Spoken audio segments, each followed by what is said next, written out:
Good morning, I'm Tim LaCrasse. There are still large amounts of star players and huge slumps 1 month into the season. Who are these players, and do they have a chance to rebound for the final 4 months? We'll talk about it in the MLB report. And I'm Mike Martinek, filling in for Zach Tierney. It's been an eventful couple of weeks in the MLB. The Marlins are in the first in the NL East, and the Diamondbacks have the best record in baseball. We will discuss this and more later in the show. Once again, good morning. You're watching In a Dugout. I'm Tim LaCrasse, filling in for Zach Tierney. It's Mike Martinek. We've had a nice 2-week vacation. We're back for baseball. We'll start off by today's show by talking about the NL East. More importantly, we'll start today's show with the New York Mets. Moises Alou is going to be coming off the DL this week, later on this week. It really depends on when Brian Schneider comes back, the Mets starting starting catcher, I should say. Big loss a couple days ago against the Pirates, 12-1. Oliver Perez just blew the gates wide open. It's just not good when you allow that much. Although, it was a 12-1 loss, and he did allow 12 runs, but they didn't get much run support in that game or in games in that series. The Mets really haven't been given that much run support to begin with. David Wright, probably the most notably, who's really starting to slump. He was on a high 357 the first 3 weeks of the season. Now, this past about week and a half, he's really been hitting the bottom. Carlos Beltran's been another big problem for the Mets. He's not producing in the big spots. Left the bases loaded a couple of times over the weekend against the Braves. Luckily, the Mets took 2 out of 3 from Atlanta. Moises Alou is going to be the biggest thing that the Mets get coming back. They have Angel Pagan, who's had a fantastic 3 weeks. Now they have Endy Chavez playing left field. Moises Alou got clears to play for his ankle, which he hurt back in 1993, acted up on him a little bit. He'll be back this week. Brian Schneider, the Mets starting catcher, is going to be back. Jose Reyes has been on fire of late, getting on. He was on base 4 times on Tuesday night. It's been a rough couple of games against the Pirates for the Mets, but now they're going to have Arizona coming in with the return of 2 key players. Well, it'll definitely be good to see how they do coming off this series with the Pirates and see if they'll pick it up or if they continue this not-so-great batting record. We'll talk about the Mets bullpens. A lot of people said that this is the best bullpen coming into the year. Aaron Hyman, every time he comes in, seems to be giving up a home run or something to effect of really giving Mets fans a heart attack. Duaner Sanchez has been fantastic, only allowing 2 runs in his first 8 games, 7 2/3 innings pitched.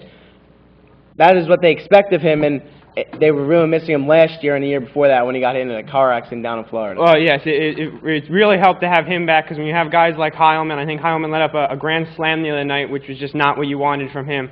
And it's good to have Duaner Sanchez after that horrible taxi accident. Well, it's good to have him back. There's been 4 grand slams so far this year, and the Mets pitching or Mets bullpen has given up 3 of the 4. Not a good track record. I hope the Mets bullpen really straightens themselves out. Now we'll talk about the Philadelphia Phillies. They were the NL East champions last year. Now they come into this year. The Florida Marlins are on top. The Phillies have a couple of problems with their couple of their key starters. Shane Victorino is on the DL.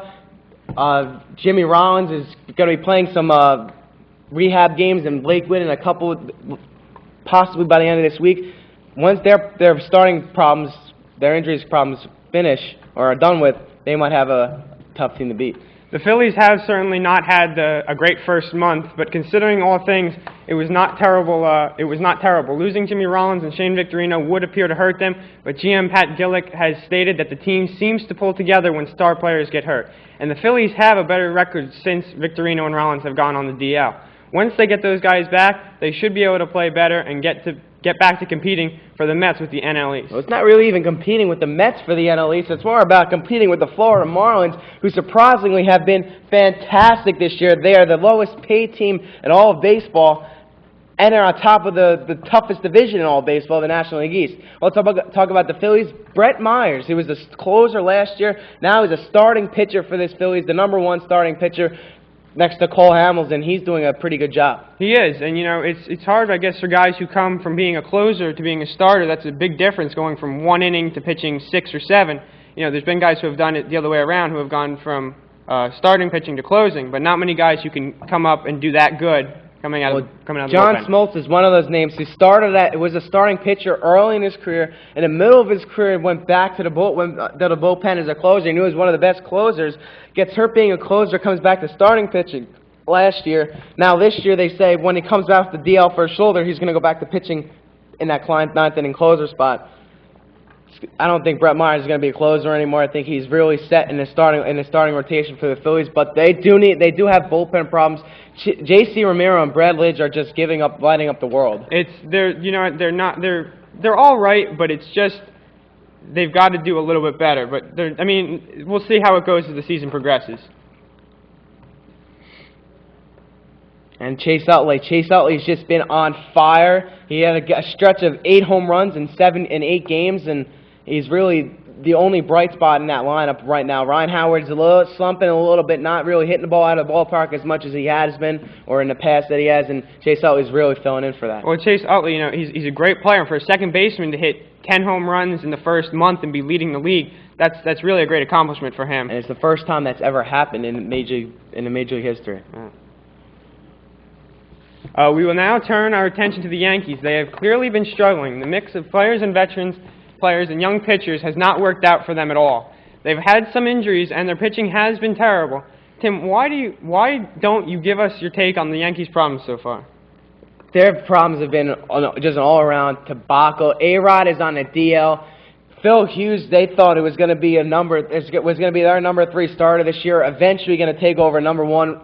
Right now, Mike Mussina has just been terrible. He's not getting anybody out. He does pitch. He had 2 great pitch games in the month of April, but that's it. Everything else has been pretty much bad. Phil Hughes is giving up the world in runs, and Ian Kennedy was started the season off as their number 5 hitter and their number 5 pitcher. and he's not doing anything. He gave up 13 runs and 12 runs in his first 2 starts on the mound, so he's back in the bullpen, a long relief role. We'll see. Eventually, things will turn around. Ching-Ming Wang has been fantastic for this team. He's really taking his team on his shoulders and bringing it with him. A-Rod going on a deal. That's the worst thing, I think, for A-Rod is because he wants to be on that field. He gives 150% every game, win or lose. As you saw in the Orioles game, he busted his butt down the line to try to beat out a hit to the second baseman, and that's how he got hurt. He's a fantastic ball player. He gives really one that you want if you're a Yankee fan. You want him on the field as much as people hated him in the past. They want him on that field. He'll be back in a couple weeks. Now they have Morgan Ensberg playing third base for them. We'll see. We're going to take a quick break on In the Dugout. When we come back, we will give our MVPs and LVPs.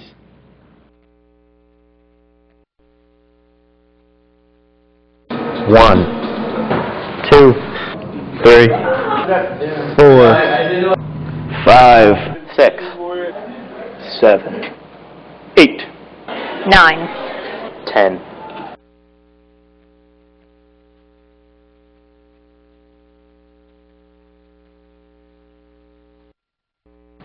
Welcome back to In the Dugout. Mike, why don't you give us your MVP and LVP for these last couple of weeks? Well, my MVP has to go to Chase Utley. I think that he had not missed a month last year, he would have been a serious candidate for MVP. He leads the league with 10 home runs and has been exceptional defensively. Barring any injuries, he should continue to play well and will have to be mentioned among the best players in baseball. And my LVP goes to Travis Hafner. Although he is a DH, Hafner is expected to be a leader of that team. His only job is to drive in runs and get on base, and he has yet to do that. He has made a major drop in his average the last year, and the Indians thought he would be back to his former self this season. And he hasn't shown any flashes of the guy who hit .308 with 42 home runs in 2006. It is a possibility that he has peaked, or maybe the pitchers have learned how to pitch to him. Whatever it is, Cleveland needs Hafner to get back on track if they expect to make a World Series run. Well, I agree with everything you said, except for the fact that I believe Chase Utley is already one of the best players in Major League Baseball, and he's not even close to peaking. My MVP was originally supposed to be Nate McClough, but you know what? I'm going to have to give it to Ryan Church, Mets right fielder. He's been fantastic. He's hitting over 300 against lefties. He is a lefty, and in the past, he's not been able to hit lefties. And righties, he's doing just the same.